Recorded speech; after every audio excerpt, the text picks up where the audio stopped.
Hello, everyone. Bonnie, just checking that we are live to good to go.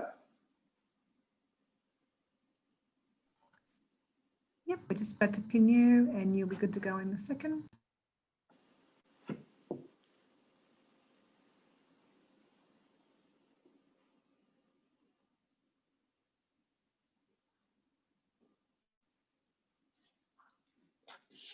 All good, Bonnie? There we are. Hello, everyone. My name is Christian and I work for the Royal Botanic Gardens in Sydney. Welcome to Sydney Science Track. You're here in the first professional development session that we're running for the teachers today with Renee Cawthorne from the Australian Museum, who's going to speak about First Nation science in the classroom. A very exciting and interesting presentation. I just wanted to remind everyone as a bit of a housekeeping, if you want to have your hours accredited, you need to either send us your NESA number to info@sydneysciencestrat.net.au, or you maybe left them already when you were booking in. If we don't have your NESA number, we cannot give you any accredited hours. That's it from me. I just don't want to take too much of Renee's time, so I'm just going to hand over to her.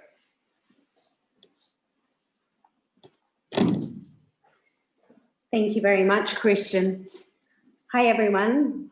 My name is Renee Cawthorne, and I'm a First Nations Education Project Officer at the Australian Museum.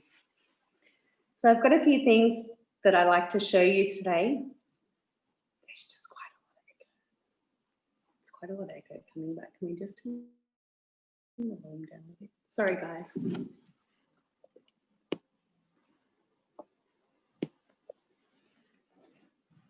Okay, so I'm just going to bring up a presentation, and in the meantime, I would like to do an acknowledgement to country. So I would like to acknowledge that we're on the land of the waterways of the Gadigal people and pay my respects to elders both past, present, and any future emerging elders here with us today. I'm just going to take them out and I'll try without the earphones in. Sorry, guys. Just getting a bit of feedback there. So I would also like to acknowledge all the lands that you meet on virtually today and pay my respects to elders past, present, and any future emerging elders here with us. So I'm just going to go through a quick presentation, and this is the Aboriginal languages map that you see on the screen. And I was wondering if anyone would like to share with me the name of the Aboriginal country or lands that they're on today.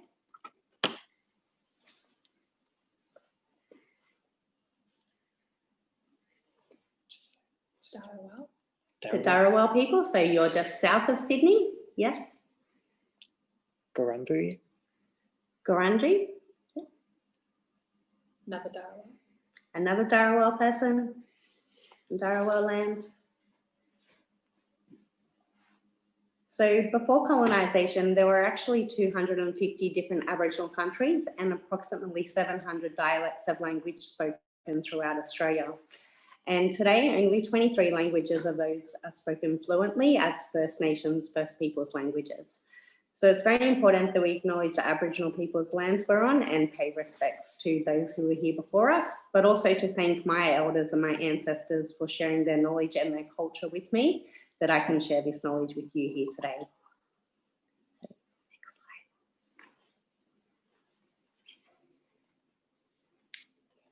So this is just a general warning to say that the presentation may contain images or voices of deceased persons. And it's just a general warning that we give through every presentation, just in case an Aboriginal person, when someone passes, we normally don't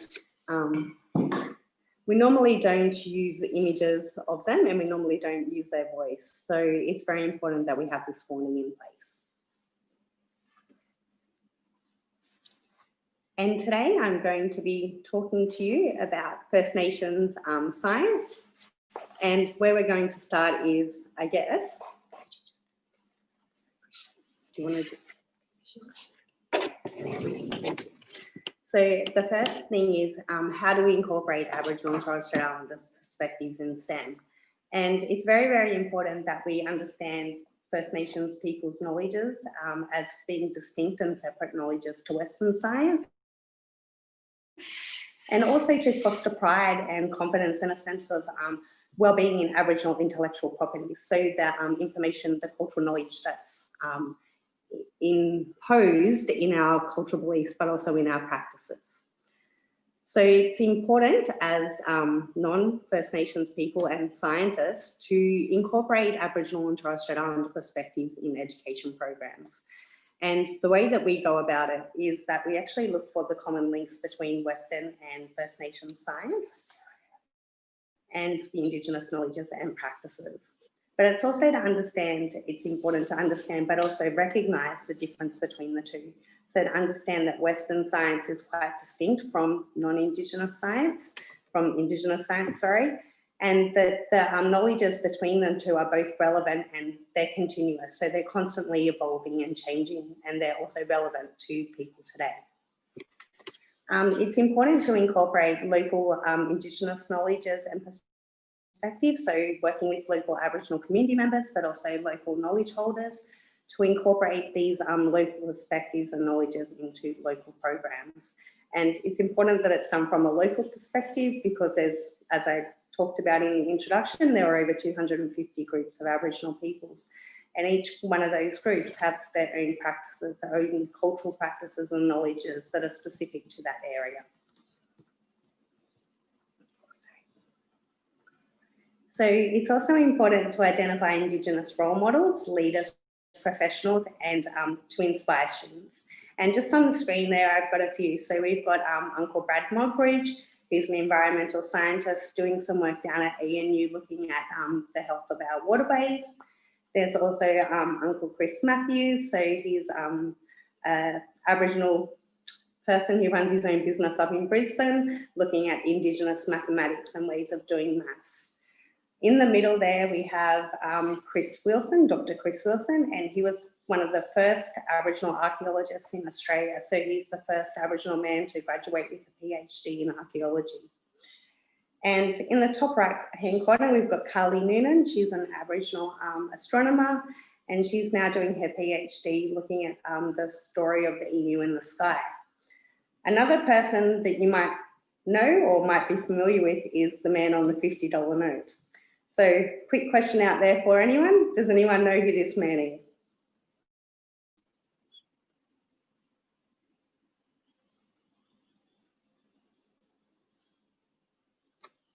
No one knows who the man on the $50 note is. How many times have you put a $50 note out of your wallet and looked at the man on there but not realised who he is? Yeah? Well, does anyone know what this man might have done and why he's on the $50 note? No?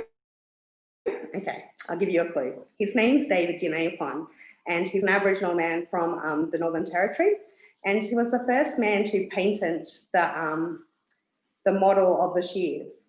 And he's also, you can see them on the $50 note as well, but he also had many other patents. Unfortunately, none of them actually went through, and he was never recognised and given rights for his inventions and his creations.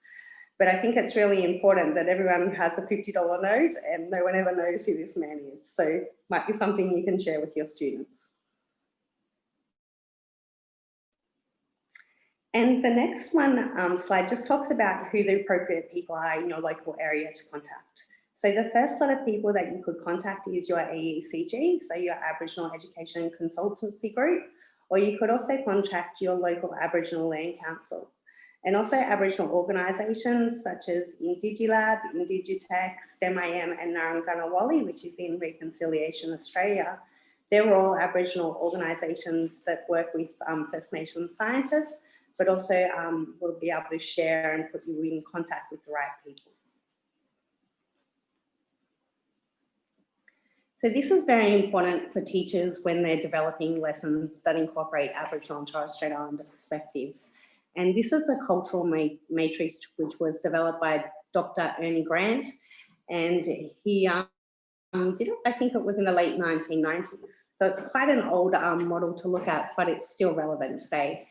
And the matrix actually looks it up and breaks Aboriginal culture into themes. So it breaks it up into land, language, time, place, culture, and the relationships that people have. But then it looks at the protocols, the values, and the processes and the systems that are associated with those knowledges.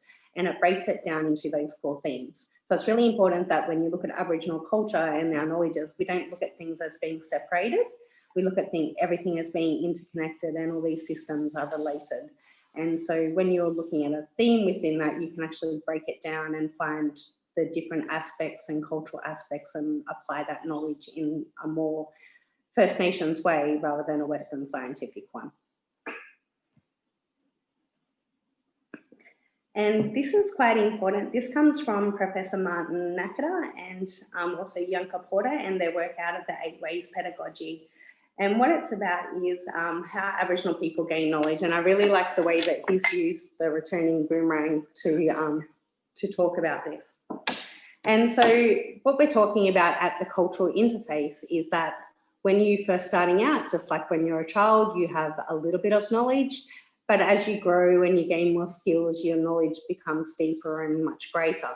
And so what's really, really important is if you think about the returning boomerang and the shape of an arc, when you have Aboriginal knowledges at one point and Western science another, it's where you meet at that middle point is where you gain the greatest, highest amount of knowledge. So it's about coming from that general understanding to a deeper point through understanding the both Western and the First Nations perspectives.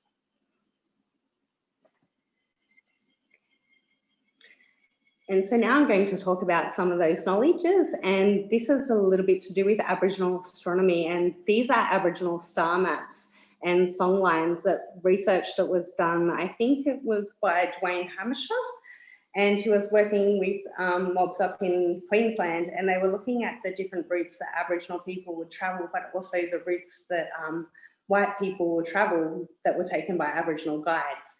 And when they overlapped these maps, these star maps with the main roads, they actually found that they linked up. And you can see that in this diagram here on the left and the right. Another beautiful story in astronomy is the Emu in the Sky story. And this story is actually from my people on Wiradjuri country, but it's also relating to a rock engraving up in Ku-ring-gai National Park, just on the central coast of New South Wales. And there's a rock engraving of the emu, and during certain times from about the end of April to around September, you can see the emu in the sky. And this is in what we call in the Milky Way. And the black space, which is the nebula space within the red outline of the emu, is where you actually see the emu in that black space there.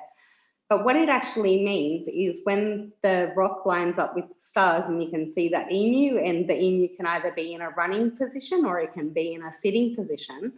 But when the emu is in the sitting position, it means that the emu's nesting, and it's a good time to go looking for the emu eggs because there's no baby inside or developing and ready to hatch. So it's a good time to take them and eat the eggs.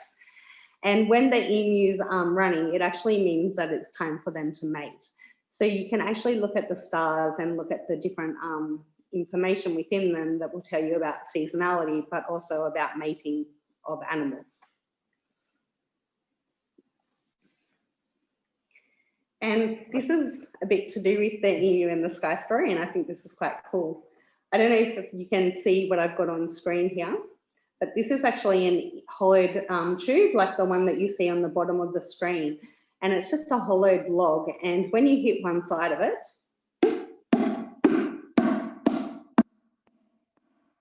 that noise that it's making makes the noise that a female emu makes. So a female emu has an air sac called a goiter, and she makes this noise. It doesn't sound like a drum like I just played it then. It's actually a lot faster like this.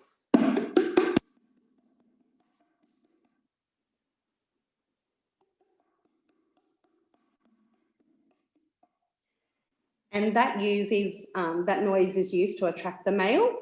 And so the male, usually people think the male bird's the one who sits, the female sits on the nest and minds the eggs, But in the case with the emu, it's actually the male who is the best dad in the world. He sits on the emu nest and will mind the eggs until they're ready to hatch, and he won't even leave the brood until to make sure that they're all cared and looked for, and he'll even starve himself to care for the nest. So male emus have a very big role to play, which is unusual when you think about birds and the female as being the mother. So I think it's really cool that a bit of wood can imitate the sound of an animal in nature. And so this is used as an emu decoy, and the men would be hiding in the bush and they would see the emu walking about. They would hear the female emu call the male. And so they would use the emu decoy to attract the male from the nest, and someone else would come along and take some of the emu eggs without the emu knowing. Because if the emu does know, he's going to come after you and he's not going to be very happy with you taking his children away. But emu eggs also have a lot of protein in them, so they're very, very rich, very creamy. The way my peoples eat them, because there's a lot of gas within inside the egg, is you drill a hole in the top and you allow the gas to escape, and then you would just sip the yolk from the egg. You can also boil the shell once you're finished drinking all the yolk from it, and it'll sterilize the egg, and you can use it as a water cooler because it will also keep the water insulatable, so it keeps the water cold for you.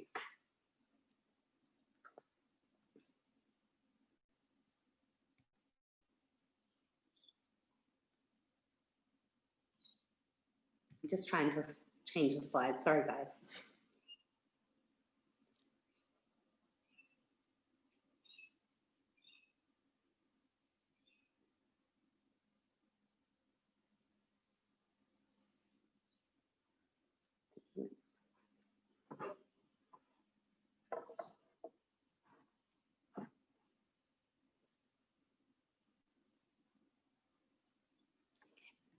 So the next slides, we're just talking about the moon and the tides. So Galileo Galilei is a famous scientist, and around 250 years ago, he was trying to work out how the moon affected the tides. Well, Aboriginal and Torres Strait Islander people, we had this knowledge long before the rest of the Western world. And you can see this in the ingenuity and the construction and the sophistication and our knowledges of the local waterways, but also the topography of the natural environment. So what you see in the top left-hand corner is some fish traps from Brewarrina in northwestern New South Wales.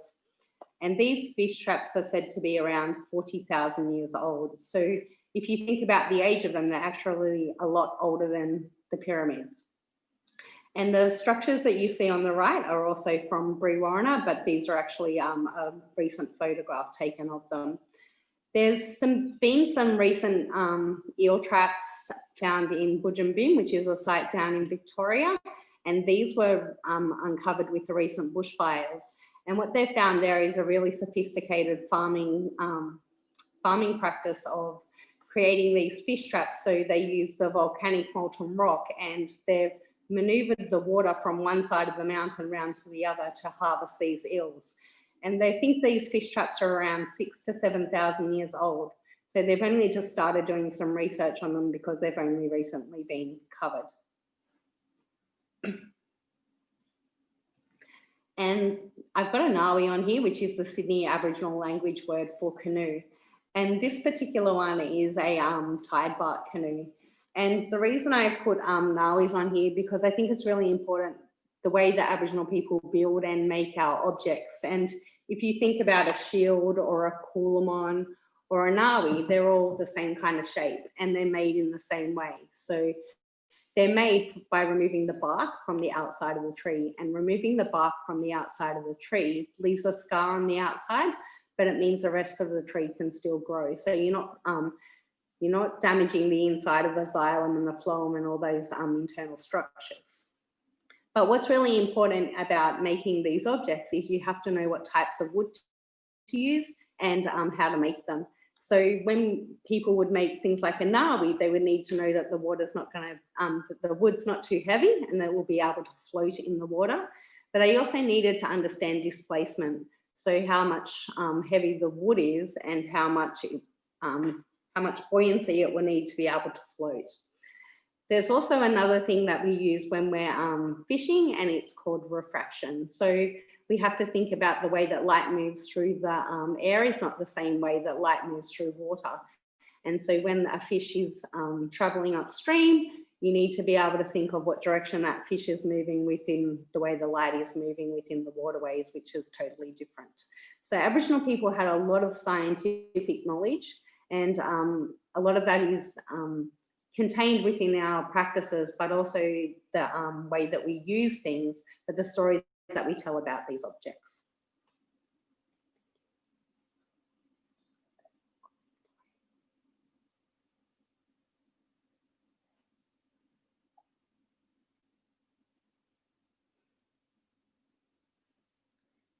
Sorry, the PowerPoint's playing up.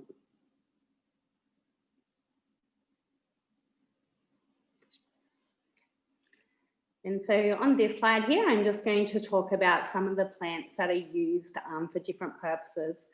So around Sydney, we have what's called the Sydney golden wattle, and it usually flowers around September, but for the last few years, I've actually seen it flower a little bit earlier, around August. And I guess this is showing the impacts of climate change as well. But with the Sydney golden wattle, it's used as a seasonal indicator. So the Dharawal people south of Sydney, they know that when they see the Sydney golden wattle flower, that the mullet are migrating up the coast, and it's a good time to go fishing for the mullet. But the Sydney golden wattle also has these chemical properties in it, and a lot of plants do. They have saponins and retinoins, and these chemical properties, they either make the water real frothy so that the fish can't breathe, and they will bloat, and then they'll float to the surface. And this means that you can then get a net and scoop the fish up and chuck them onto the fish bank. Now, the poisons, they only last for about 30 seconds. So it means if the fish swims upstream, it will be able to swim away and get away into fresh water and not be impacted by the toxins within that small space. So a lot of these plants were used within rock pool areas so that you could contain the amount of poison, but the spread, but also the migration of the fish. And the Australian Museum Research Institute still use fish poisons today when they're out doing their research in the fields and they're counting their fish stocks and populations. But also another important point to make is that a lot of these plants and the chemicals within them are also used in our insecticides and our pesticides today.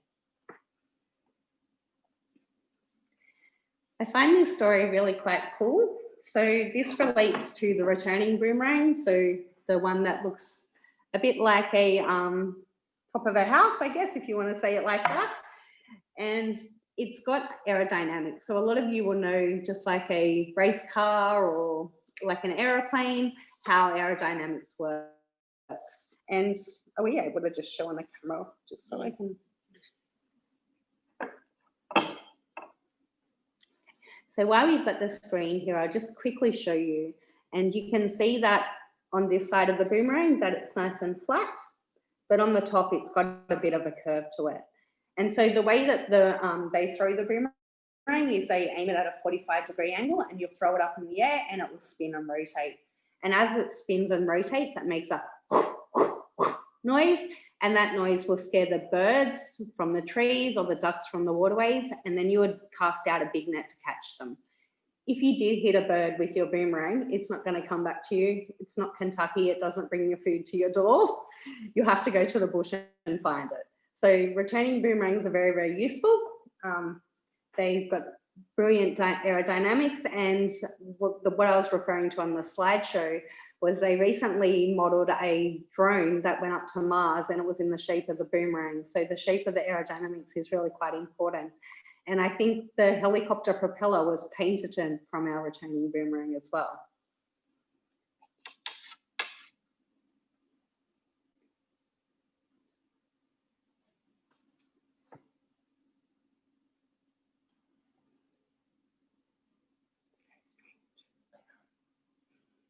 Thank you for your patience, everyone.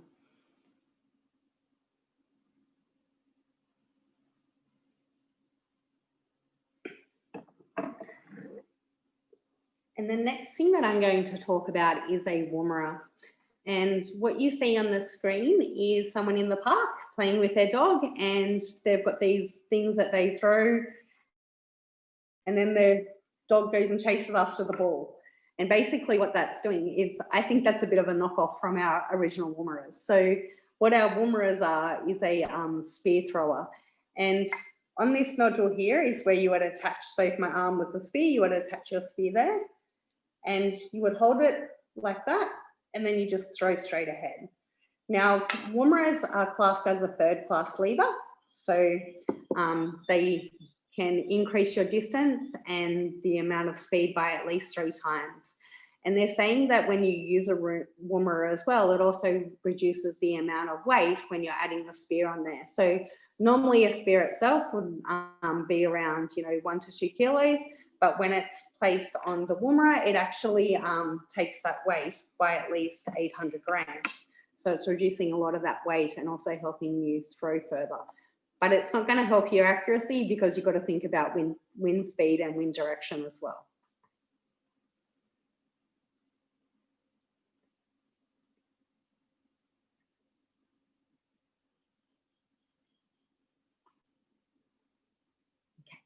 So now I'm just going to give you a bit of a rundown of some of the education programs that we run at the Australian Museum. And so we run primary and secondary school programs. And a lot of them have to do with Australia's first scientists. And this has to do with a lot of what I've spoken to you about today. So we will look at things like the objects within the gallery spaces.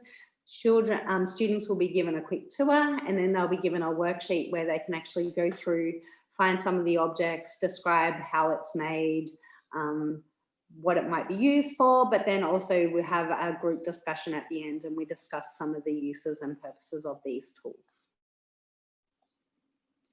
Aboriginal archaeology is actually a presentation, so a bit like what I presented to you today, but it looks at Aboriginal archaeological sites around the Sydney area and in particular work that Australian Museum has done. So I think it matches up with early stage 4, but can also be used for stage 5. And it's a really useful program to engage students with First Nations people's culture. And just lastly is our Museum in a Box and our outreach programs. So we have boxes that we send out to schools that contain some of our cultural collections, but also some information for teachers on how to teach about certain topics. We also run video conferences just like the one today, and Science on the Road and incursions at schools. So there's a few more things here that I'd just like to quickly talk about before we pass it over to questions. And this is quite important, and the reason it's quite important is because there's a stone axe found in Australia that is the oldest stone axe in the world. And it's around 65,000 years, and it's found up on Midjabidji country up in the Northern Territory in Arnhem Land. And what's really important about stone axes is the way that they're made. So you can see that there, they've just got a stone. Normally it would be sharpened. This one's for educational purposes, so it's not very sharp, but it would be nice and sharp. So they would use just a rock on a rock surface and a bit of water to take away the friction to grind that down and give it the sharp point. On the back here, this one's called a hafted stone axe because you can see they've just put the bit of rock straight in between the bit of wood here. Then what you see on the outside here is actually resin. I don't know if any of you know what resin is. Resin is kind of like a bit of tree sap. It's different consistency, but it's the same kind of product. So it's nice and sticky, and it's used to bind things together. So the resin here is found from the grass tree, also known as the gaddy or the Xanthorrhoea tree.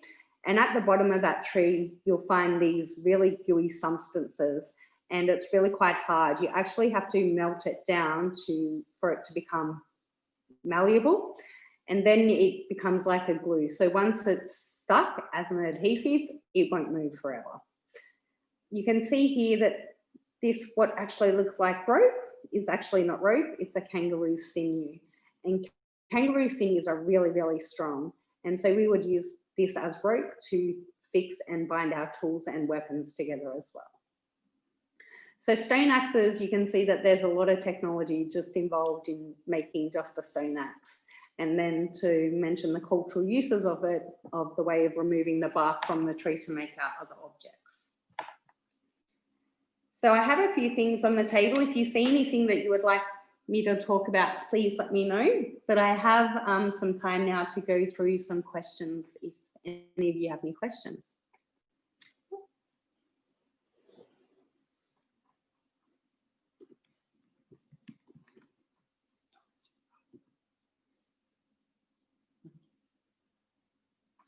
What kind of tools might be used in art making? So when we think about art, you might use something like this, which is a grinding stone. And you would use this stone to break down your rocks, so your ochre rocks, and you would grind them into a powder, and then you would mix them with water to make your paint. And so you might also use the stone axe. If you're painting on bark, you want to remove the bark from the tree. You might want to paint on paper bark as well. So I guess it just depends on what kind of art purposes you're talking about, because you can also paint on things like our dilly bag or our baskets here.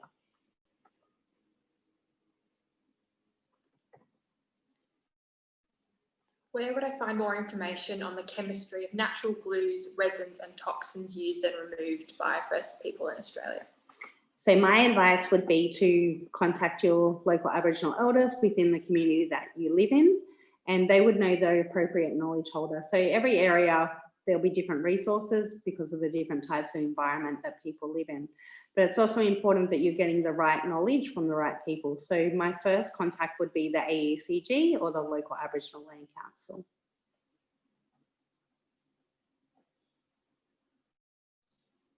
Is that something they can find online? They might find some information, but then again, the accuracy of the information, it just depends on if you're going to like an educational website or you're going to a site like the Australian Museum or the Royal Botanic Gardens, which is a bit well renowned. So As in to contact the AECG? definitely, yeah. They would be your first point of contact because they will know who the right people in that area are to speak to. How did or do Aboriginal people pass their science from person to person? Well, that's a good question. So in our culture, Aboriginal culture is passed on orally or orally. So everything's passed on, or our cultural knowledge is through our songs, our dance, our art, our law, but also our storytelling. So this knowledge is passed on orally through generation to generation. The information changes over time, but it changes with the relevance of society at the time as well. So a lot of our culture is continuous. We're not static. We're not stuck in the past. We're constantly evolving and changing with the new changes that we occur in society, but also the natural environment. Were tools exchanged widely between Aboriginal groups? Yeah, definitely. And when we talk about resources, we're talking about some rocks are only found in certain areas. And especially when we're making things like our stone tools, these stones would have been traded from, would have been made in quarries and then traded over large distances. So there was a archaeological dig done, I think in the 1980s, must have been just before they built the motorway. And they dug up all the sandstone and they were doing some digs in Hyde Park, and they found a lot of stone tools in Hyde Park as well. So a lot of these stone tools came from areas as far as Newcastle and the Blue Mountains, and that showed the trade routes of these stone tools. Are there any studies or any way we can find out about how local seasonal calendars have been affected by climate change, similar to what you were mentioning earlier? Yeah, so the CSIRO website has got a lot of the seasonal calendars on there. There's one in our Australian Museum First Nations galleries that's done by Chelsea Marshall, and she's a Gumbunya woman from the northern New South Wales coast. And she's implemented a lot of the climate change perspectives, like things like plastic into our environment, and included that in her seasonal calendar. But I think this is something that's quite new. So I think she might be the first to be in that space, but she's definitely someone to look up and find out some more information. And is there a way or a recommended document or resource? I know you mentioned the Matrix earlier about incorporating First Nation science so that it's more than a tokenistic level, so that it's genuine and authentic and integrated. Yeah, and I think that also has to come down again to teachers working with people in their local Aboriginal community.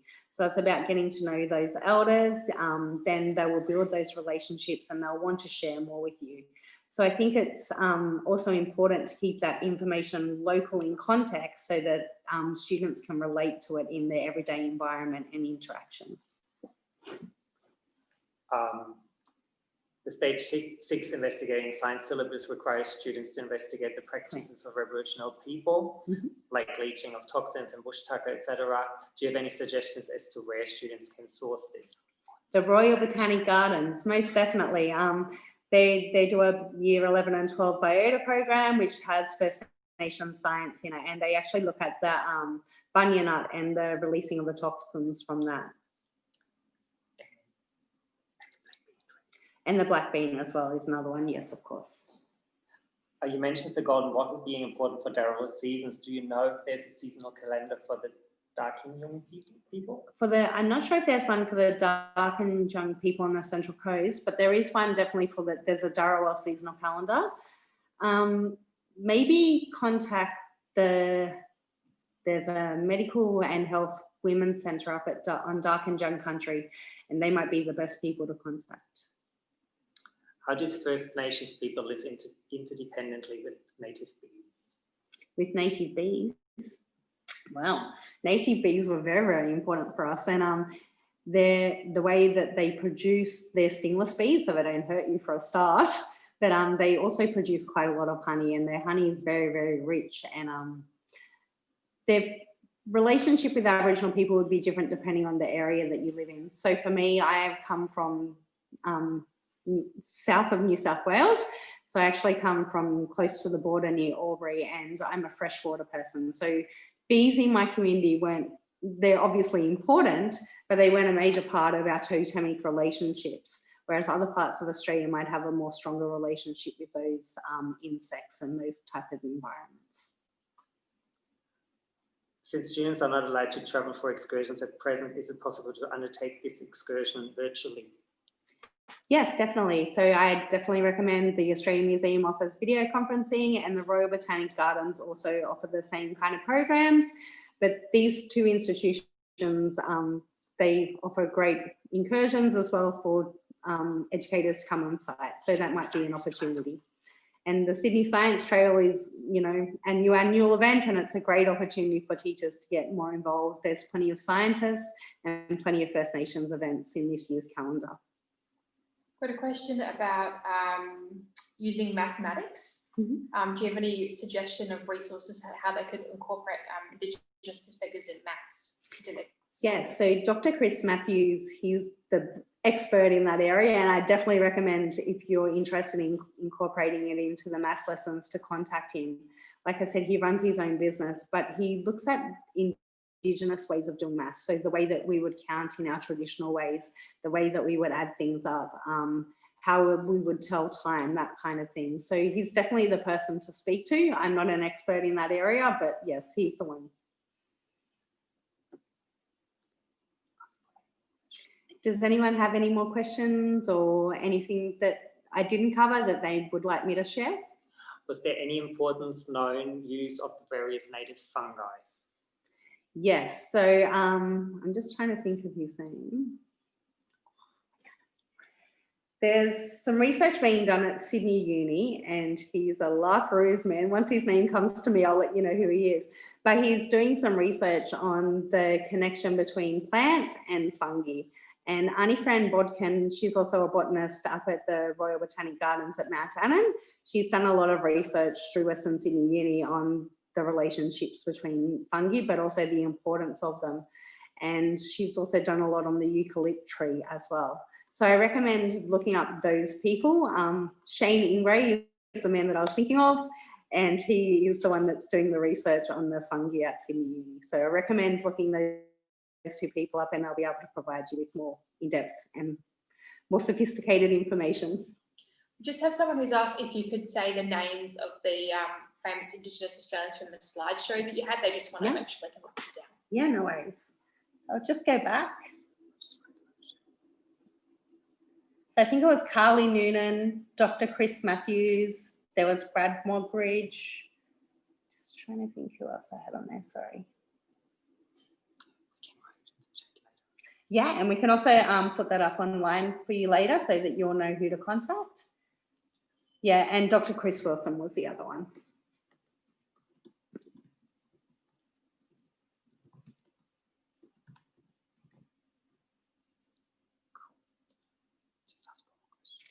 Yep, so if you guys have any more questions for me, I'm happy to answer anything while I'm here.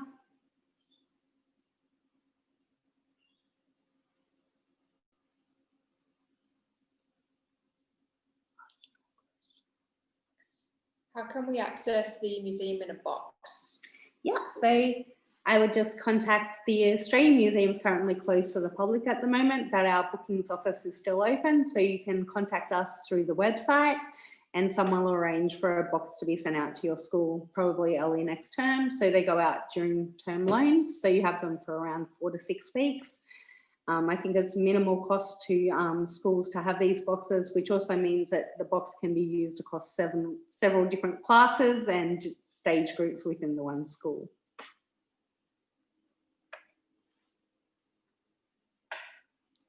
And if you guys are all finished asking me questions, I actually have some questions for you. So I would like to know, would anyone like to share with me something that they learnt today and how they might take that knowledge away and implement it into their lessons in school?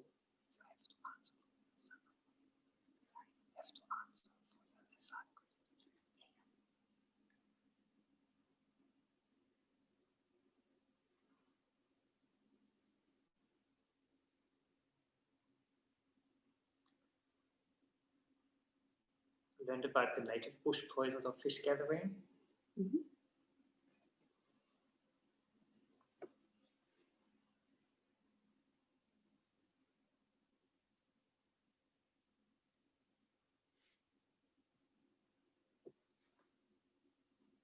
Scientific use of seasonal calendars and star maps. Aerodynamics of a boomerang, and it ties nicely with the unit on flight. Mm-hmm. Looking at geography and resource management currently in stage 2, so that knowledge will be helpful in how to manage and gather. Mm-hmm. Seasonal calendars are very good for stage 2 as well. I learned about the boomerang cultural interface model and how that impacts on Indigenous learning. Mm-hmm. I was interested to learn about the wattle and mullet. I would like to explore more connections.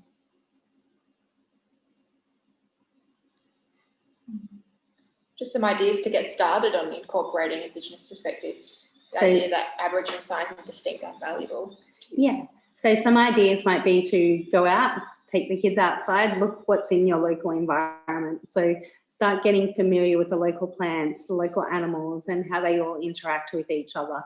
And then thinking about talking to the local Aboriginal community knowledge person. So whether that be the AECG or your local Aboriginal Land Council or just an elder within the community to gain an understanding. And it's very important that when we think about that process as well, that I'm an Aboriginal woman and I said I wasn't from this area, but I work in Sydney. So my knowledge is not from here. So it's very important that you understand that although you might have an Aboriginal person in your community, they may not be specifically from that area. So they may not be the best person to approach. So I think that's why the AECG and the LALC is the best person to go through, because they will know people specific from that country or that language group. And it's important to build those relationships to be able to share the cultural knowledge. So they will share things with you as you build those relationships over time. But like I said, they will also know the specifics to that area, to the natural environment, but also to the community and the people. I have a question. Any recommended resources for non-fiction reading for students? Dark Emu. Yeah, so Uncle Bruce Pascoe's Dark Emu. There's also one younger version of Dark Emu as well. And Greatest Estate on Earth by Bill Gammage. And there's a couple of them at the moment that are come out as well. But yeah, they're definitely 2 good books to start with. Someone is saying how great it is they're studying planets next term. And we have lots of jumping off points, tide pools for fishing, Galileo, Kalinin. Yes, there's It's so interesting that you don't really think about it until you hear it and you realise how they all actually connect together, and you can understand this more broadly but more holistically in the way that things are interconnected. Carly Noon's doing a live stream as part of the Sydney Science Trail on Saturday, August 22nd at 6:30 p.m. So just head to the website and you'll be able to find the link to that as well. I hope you all heard that. Carly's doing a podcast when? Live stream. 22nd of on the August. 22nd. So make sure you jump in. She's a great Aboriginal astronomer, and she's really, really enthusiastic and passionate about what she does. So I really recommend listening to her talk. Also, if you are interested in bottle and soap making, in black bean tree toxification, if you go to the plants page of Sydney Science Trail, there is videos, there is a bush route tour through the saltwater country. I'll just put the link in the chat. There is also the newest research of the Botanic Garden, Aboriginal and Western science around black bean trees. Oh, wow. Interesting. Coming out. So does anyone have any more questions for me? Or I just want to know, with the cultural matrix, how much you use that within your classrooms to incorporate Aboriginal perspectives?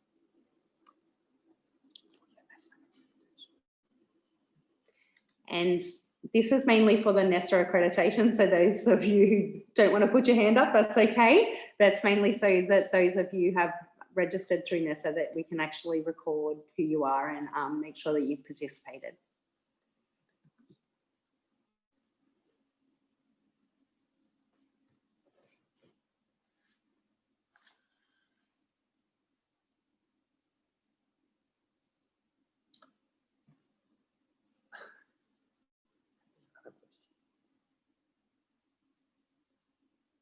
I would love to do a refraction lesson regarding trying to spear fish in a tank, but is that inappropriate?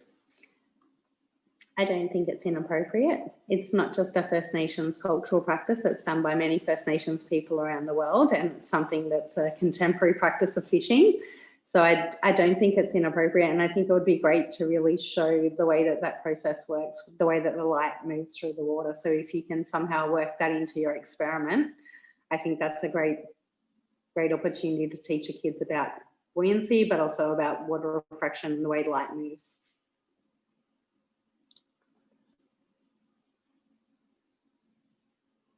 Could you repeat what your question was again?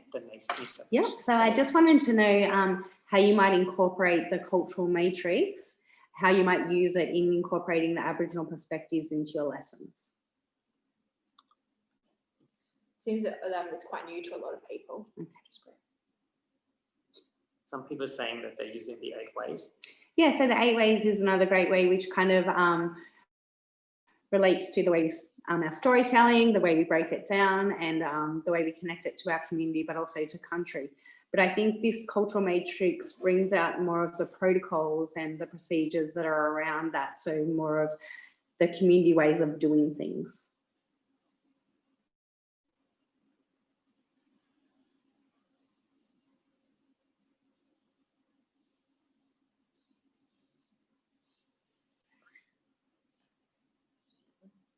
Some homeschooling they're going to try and incorporate too. Mm-hmm. Are there any somewhere online we could share the matrix with them, or we can share out that? Yeah, so you should be able to, if we just copy that slide, we can put it up. It's fine. Yeah, so we can definitely share that cultural matrix slide with you. And that was done in a research paper.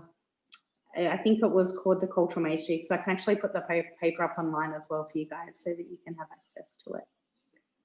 Can they access the PowerPoint slides? I'll just save it as a PDF. We will send the PowerPoint slides around to everyone who had signed up and put their email addresses in. And when you think about First Nation science, there's plenty of other perspectives that you can bring in it too. So if we're talking about art and we're talking about ochre before, you can look at the different chemical properties within the rocks that give them the different colours. But then you can also think about fire. So fire is a very important practice, and it's a part of our bush regeneration, but it's also how many plants have adapted to that process and now require fire to spread and disperse their seeds. And the gaddy tree, which is what I was talking about before, the Xanthorrhoea, is one of those trees. But that's a very, very useful tree because it has the resin at the base of it, and then it has this long stalk that grows up the middle. And the stalk is actually used for our spear shafts. And during spring, the stalk will get some beautiful flowers on it, and it will have nectar in it. And the birds will often drink the nectar from the tree, and then they will just fall straight off like they're drunk. It's quite funny. But that's a really, really useful plant. So that's what I mean. When we try and use things from the natural environment, we try and get as much use from it as possible. It's just like when we kill an animal. We don't just kill it to eat the meat. We would skin the animal, use the skin, but we can also use the fat to make things waterproof. And then you can use things like the tendons and the bones, but also the claws and the teeth to make tools and weapons. So it's very important that you understand there's a sustainability aspect as well that's involved with our cultural practices.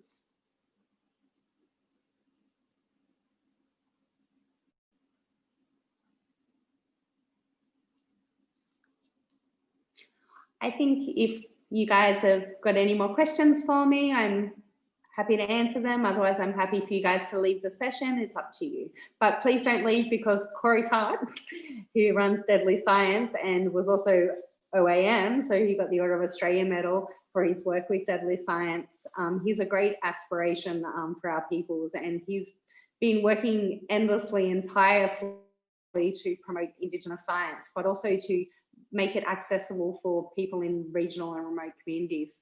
So he works with Sydney University, and he's been getting a lot of books and resources and sending them out to schools, which is really great. So Corey will come on now. Yep.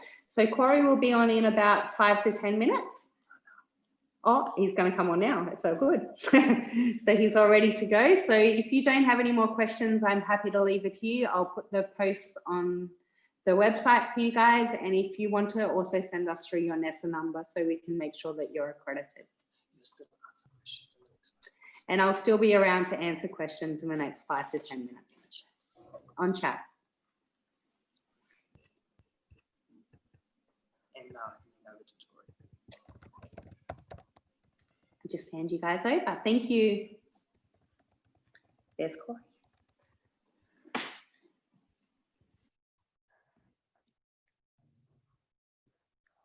Yama, everyone. That means hello in my language. I'm a Kamilaroi man. And as Renee put it, I'm not an OAM, but I'm the Young Australian of the Year for New South Wales. And I'm a founder of Deadly Science, which is an organisation that's getting science resources out to Aboriginal kids all over Australia. We work with 106 communities, and it's about blending our culture as the first scientists of this nation to Western science and giving kids the opportunity to experience things that they may not get the opportunity to experience.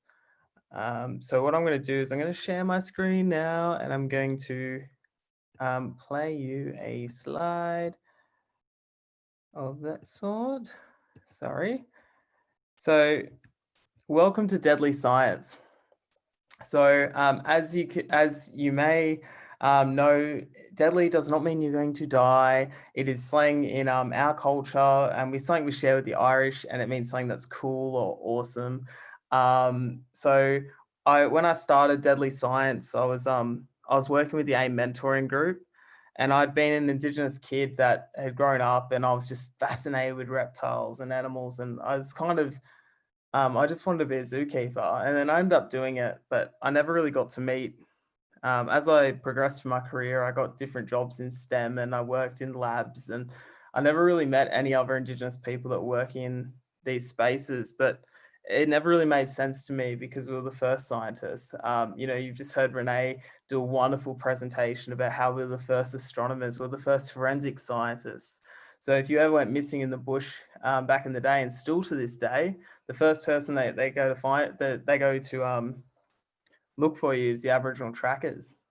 So there is, you know, our history has such a huge, we have such a huge relationship with science, and it's still to this day. Our kids in community are the best scientists. They get so excited when they find a little bit of knowledge, or they can share some knowledge back. So when I started this, I started volunteering and started chatting to kids in Redfern and Waterloo, and we'd talk about, you know, basic science stuff like how do we get up to the space station?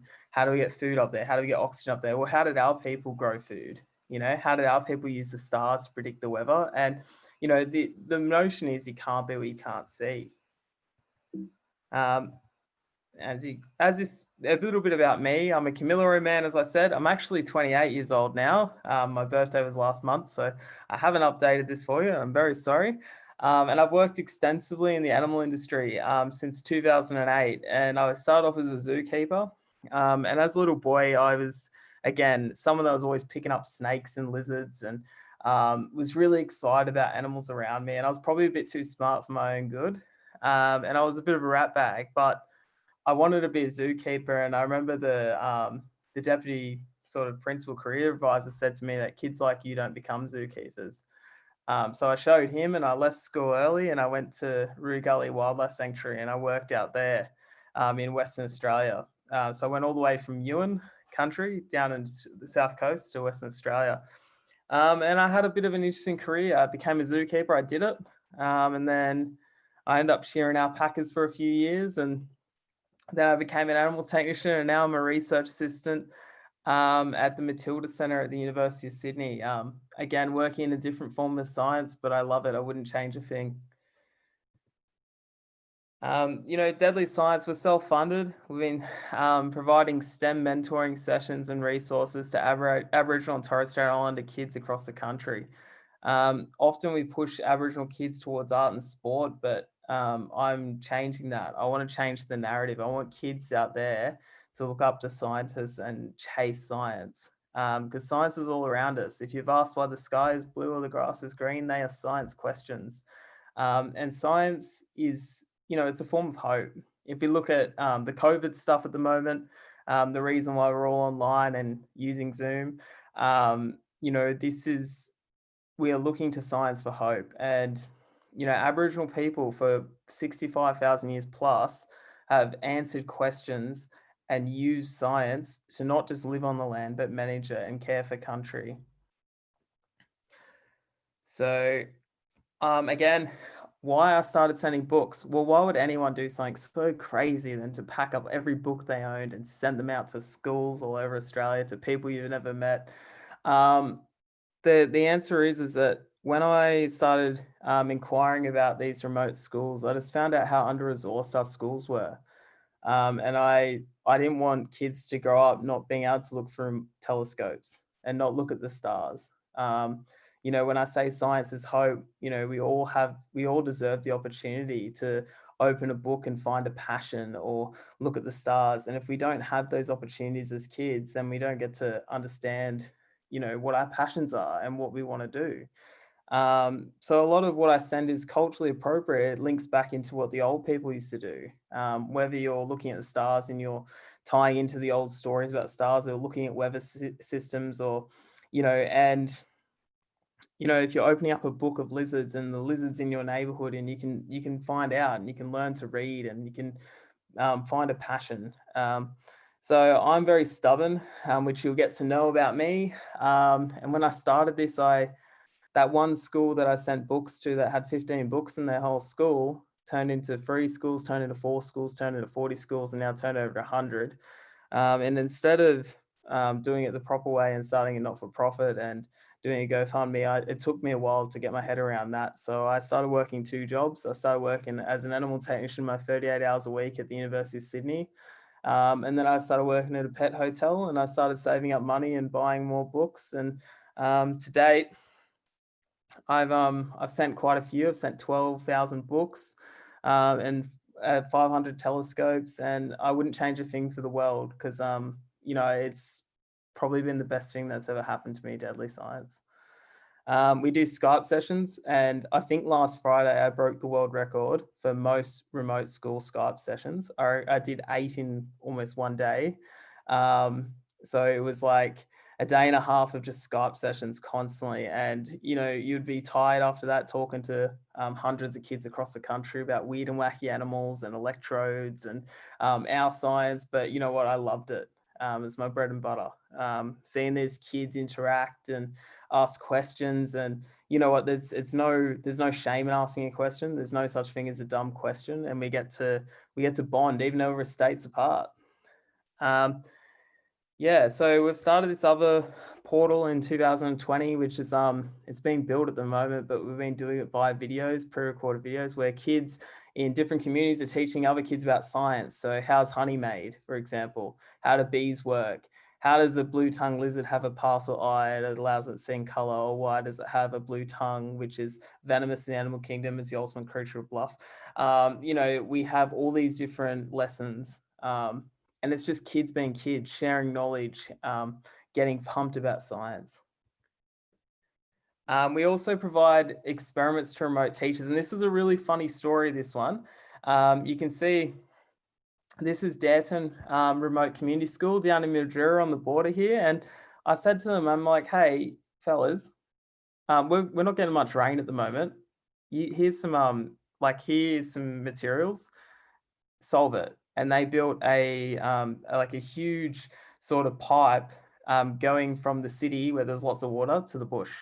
That was the way they were going to solve it. And then I said to the other kids, we held up in the NT, we had a science experiment recently, and we go, okay, let's get some magnifying glasses out and look at some molds and see how they grow.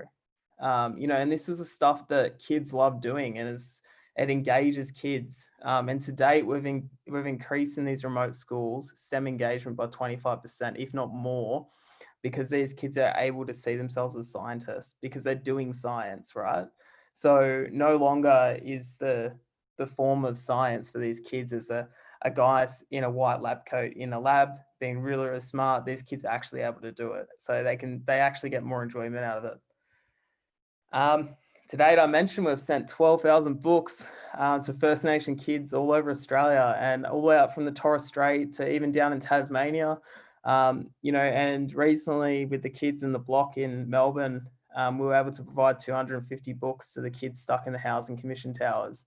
There were 17 Aboriginal families down there. And, you know, I'm very lucky that I get to, you know, go to work and I get to run this awesome not-for-profit in my spare time, that I'm able to make such a difference in the sense of I'm very privileged, and these kids, you know, they don't get these things. So to give them an opportunity to have these things is really special to me. Did you know that 1 in 4 First Nations kids in Australia read an acceptable level? I've dealt with kids throughout all of Australia, and I'm yet to meet a kid that's not smart, that's not gifted, that's not, you know, that doesn't have a hope. I think all these kids are really great. They've got unlimited potential. And, you know, one of the things we've got to, as educators, we've got to sort of remember that when we work with remote kids, that most of them are bilingual and English is their third or fourth language. And you can probably talk to most kids in the city, and you know, they at best they might speak 2 languages, but majority will just speak English. But these kids are really incredible, and they've got a thirst for knowledge. You just got to give them the chance. So we've been improving attendance, we're improving engagement in STEM, and part of how that works, there's no secret tonic. It's literally showing them people like Carly Noon, Brad Modgridge, Chris Matthews, and it's allowing kids to be what they can see. You know, if you don't create positive role models and you don't introduce these kids to people that they like strive to be, then, you know, it's really, really hard. So there's a lot of time, there's a lot of hours spent into doing Deadly Science. It's not as simple as packing books up and sending telescopes. There is a real connection there. One story I'm allowed to share with you is young Trey Williams from Geraldton. And Trey was really interesting because, you know, he was a kid that was struggling with school, and that one phone call that I had with him, and that peer-to-peer mentoring where, you know, I had a real impact on this kid was, you know, he was pretty illiterate. He didn't know how to read, but, you know, he just got a 76% on his chemistry and biology exam, and he's 14. And no longer does he want to be an AFL footballer, he wants to be a deadly scientist. And I want all kids to not be just deadly scientists, but be deadly anything, to follow their passions, because to have a passion, you're very lucky. We've been providing Deadly Genius Scientist Awards to lots of different kids all over Australia. And, you know, not everyone gets a Deadly Genius Scientist Award, because then they wouldn't be so special. But they all are really special. And I don't actually choose these. These are chosen by the schools, and they're chosen by their peers. It'd be too hard for me to choose them, because if I got every application in, I'd probably give every kid a certificate, because I'm very proud. And these kids are just being really great kids. They're going to school, they're trying really hard, they're setting good examples. They don't have to be the whiz kid that's getting everything right. They just have to be, you know, engaged in learning, and they all are. And these kids, you know, some of these deadly genius scientists, like Cyril Daylight from Jill Cominion, he's gone to school 90% of the time this term, and he just, you know, he doesn't give up. And, you know, we need to encourage these kids that school is a place for learning and is a place for fun. And, you know, these kids have been really great. It's been a really good experience to bring these award systems in. In 2020, we've been working with juvenile justice systems as well. Again, we don't get any funding. It's just my GoFundMe and the donations page now. And, you know, I want to be a mentor to kids that have fallen out of the system as well. Not every education system is going to fit everyone, and there's a lot of great kids out there that fall in rough times, and they get a bit of a rough shot in life, and they, you know, they need the support, and they need the role models as well. And just because they've fallen on tough times or they've gotten into a bit of trouble does not mean that they're a write-off or they should be given up on. So there's been a lot of programs that were created, like mini programs with the juvenile justice centres, and the programs that are created by the Offa Yindi Foundation to bring kids back into school. We've been putting greenhouses up there, giving them veggie kits, giving them chemistry sets, you know, just giving them the same opportunities. And that's all it is about, really. These are kids that may not get the opportunity to look for a telescope or grow some carrots or some tomatoes or whatever, you know, do experiment. And by allowing them to have that opportunity, it makes them feel valued, and they deserve to be valued. We've been providing telescopes to like 400, well, we've provided 480 telescopes across Australia, and these are high quality reflector telescopes. Generally the Saxon ones, I'm a bit of a fan of those. And you know, we combine them in Pernalula and Frog Hollow and the Kimberley with toad hunting nights. And this is really important, because, you know, even if a kid looks for a telescope once, then that is, you know, that's better than the telescope staying in the box. And, you know, I think it's really important that all kids get the opportunity to look for a telescope. You know, I've had many conversations with Carly and Kirsten Banks and different astronomers, and, you know, astronomy was something that I wasn't really into as a kid. I was more of a reptile guy, as I said, or animals. But, you know, I've really grown to love astronomy and our history with astronomy since doing Deadly Science. And, you know, I really think that kids everywhere just deserve the opportunity. You know, whether you're in the city or the bush, it's the great unknown. You know, we've been also doing school experiments as well. Well, not school experiments, excursions, sorry. We brought the kids from Jill Cominion. I've rudely cut myself out of this photo, but you can see me there with a little leather jacket on. And we took these kids down to Taronga Zoo. I actually spent all my overtime last year to bring them down from Jill Cominion, and it was a great day. You know, one of the highlights was Taronga Zoo had these tiger cubs, and little Alfie, who I can't really pick him out. He's in the photo there, but it's really, yeah, it was really great. You know, he walked out with a bush turkey. He's like, "Can I eat this?" And then that moment we got to click, because I said to him, "Hey, well, do you know that male bush turkey has a thermometer for its beak, and it tests the nest, and if it's too hot, it'll kick mulch off the nest, or if it's too cold, it'll put more mulch on. And once you're a baby bush turkey, you're autonomous and you're completely on your own, and you're going to get eaten or you're going to survive." So it's unlike other baby birds, but, you know, for me and Alfie, that's a connection. And, you know, he just learned something about that bird that I've taught him. And we had a really good friendship from that, and we're still friends even a year later. And I'm friends with all his family, and they're really great people. We've been providing sustainable drinking bottles to kids in Tiwi Island.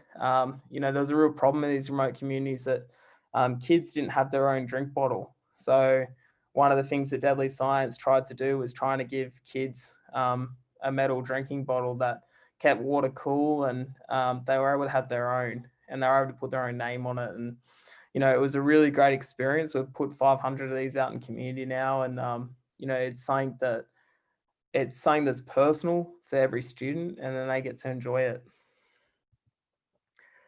You know, we've made the big time in the Torres Strait, but we're giving kids and teachers a new lease of life. I think teachers are some of the most underappreciated workers in Australia, especially remote teachers. They often leave their friends and family to teach mob in the bush, and they do their absolute best, and we need to support them by giving them the proper resources that they need. And you know, it's given the teachers a new lease of life. They get a pack of books and they get to open it up with their kids, and you know, they get to share those moments, and it's really important. It's important that teachers feel valued. One of the things I did was I sent each teacher a coffee cup just to say thank you, because it's, you know, sometimes it's we sort of ignore the sacrifices teachers make, and we think about the little things, but you know, our teachers are lifeblood, and especially good teachers. They're really great, and these kids need them. You know, Renee's just done an awesome talk about how we're the first scientists, and, you know, we really were. Like, my pop was a Kamilaroi man. He's from Walgett, and, you know, he used to teach me how to fish. He used to teach me all the stuff like using Red Ash's bush soap, and you know, I was very lucky for that. I didn't have the best childhood, but I was very lucky that I got to know my pop, and he spent a lot of time with me. And you know, these kids, they teach me a lot more as well. That, you know, why does bush tucker meat taste better during a full moon? I'll never know the answer, and I don't think anyone will. But, you know, these are the questions we get from community all the time, and it's really great. Last year, I was named Young Australian of the Year, and there's a really funny story about this. So the next day, I did a Skype session with Robinson River, and I was showing them my trophy, and I was like, you know, this is what you guys have earned. You know, you guys have done this by doing the science. You know, this is like, this award that I've been given is because of you. And the funny thing was, the students said to me that, well, if it's because of us, why don't you break it and send us a piece? And I politely declined. But I was the Indigenous STEM champion in January as well, for the year of 2019, but it's done a year later. So that was a really, really awesome award for me to win. But, you know, these awards aren't about the recognition and the acknowledgement. They are a responsibility, and they're a responsibility to all the deadly scientists out there that are inspired by my story and inspired by Deadly Science, to keep going and keep striving for better things. And I really hope that we can do Deadly Science until we don't need to do it anymore. You know, in a perfect world, we wouldn't need a Deadly Science, but it sure makes me happy every day because I get to hear all the great stories from these kids. Well, how you can help us? Start a book drive. You know, books in the hands of mob are better than books on the shelf. I think that kids everywhere should have access to new and current books that, you know, they spark the mind. You know, if you want to read about whales and squid and you live in Alice Springs, then you should be able to do that as long as it's culturally appropriate. And, you know, there's so many things that you could do. You know, and these kids are great, and they've also, don't assume that they don't have knowledge either. They've got a lot of knowledge, and they've got a lot of energy. And I think you know, sending books and telescopes and stuff is just a start, because you just need to give them the tools and they'll just go. You can start a fundraiser, yes please, because postage is really expensive, but we manage. So if you can't afford to donate, then that's fine. We'll get it done. We'll just have to work a few extra jobs and stuff, but we'll get it done. You can sponsor a box of books or a Deadly Junior Scientist Award.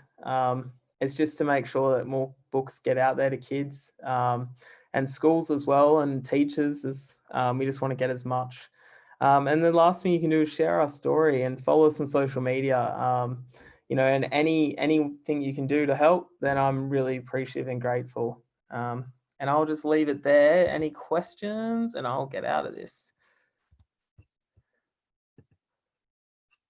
Okay, is there any questions?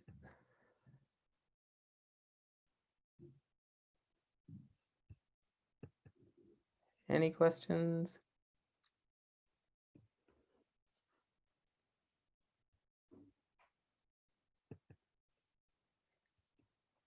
Hello?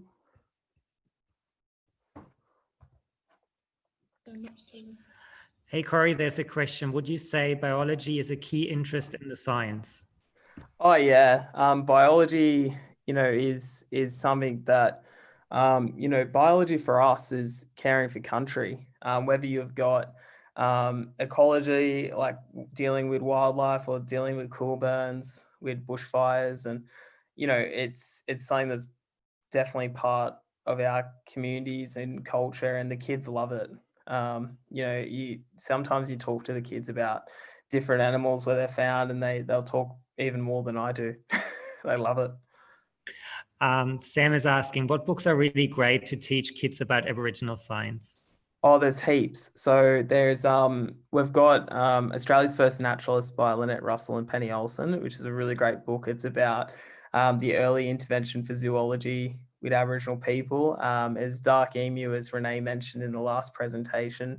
But there's, if you look at every single Dreamtime story or any single form of Aboriginal story, there is a form of science in that. Whether you're looking at red-tailed black cockatoos and they're flying in a certain direction and that predicts rain, because that's what happens in Yuin country down the south coast.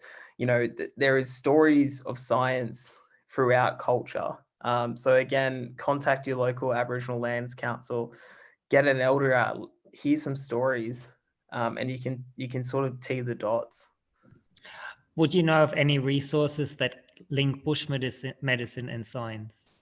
Yeah, well, I've actually been doing a bit of research for this because I'm actually releasing a book called First Scientists. And there's quite a few. Australian Geographic have quite a few books on bush tucker and bush medicine. There is a really cool book you can get on Booktopia called Bush Tucker, and it's by the ladies up at Alice Springs. And it's really good, and it teaches you different things, and teaches you about the desert pea as well. The desert pea has a form of glucose in it, which Aboriginal people use to manage their blood sugar levels. It's pretty cool. You can learn about the honey ant as well, which is found underground, and it's got this huge honey sac on its abdomen, and you bite it. Unfortunately, the honey ant meets its demise, but that's a form of glucose as well. And when you're dehydrated and you need to drink water and get hydrated again, glucose is the best way to do it. Do you ever have problems with technology associated with connecting to remote schools? Yeah, definitely. That's one of the big challenges, but the beauty of it being 2020 is that a lot of schools have access to internet and postage as well. There's been a couple that we've helped get online, and if not, we've done a pre-recorded Skype session and we've just picked up the phone and the landline, and we've done it over the phone, or we've done it via letters as well. I probably get about 20 letters a week from Aboriginal kids asking me science questions. Are non-Australian animals particularly of interest? Oh, definitely. Yeah. Just because, with the remote lessons and stuff, I try and include some non-Indigenous animals to Australia, because kids should know about tuatharas, and they should know about kakapos, and they should know about tigers. They should know that tigers have stripes, and that's also an insect repellent.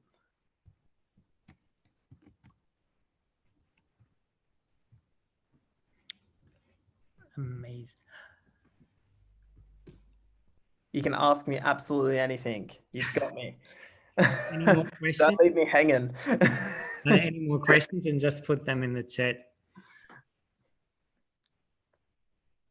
Any recommendations for linking Aboriginal perspective and mathematics?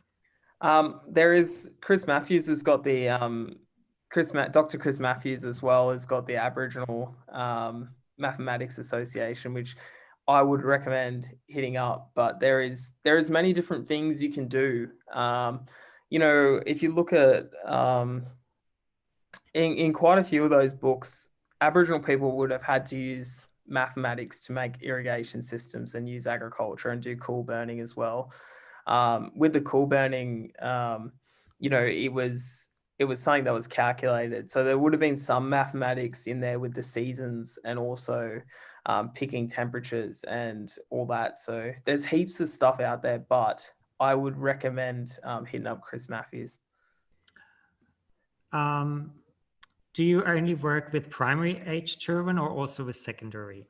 No, I work with all of them. I work with kids even my age, even older than me. But so we give a lot of resources to primary school kids and we give a lot of resources to high school kids. The biggest thing we do at high school kids is we do Skype sessions and we do mentoring as well. So every Friday afternoon, it's my highlight because I get to Skype some remote schools. And early this year, before COVID hit, I got to go out to some Western Sydney schools and really got to motivate some kids of Indigenous and non-Indigenous backgrounds because, you know, I was probably just like them only, you know, 12 years ago. I was sitting in that chair and listening to someone talk and, you know, it could be the thing that motivates someone to follow their passions.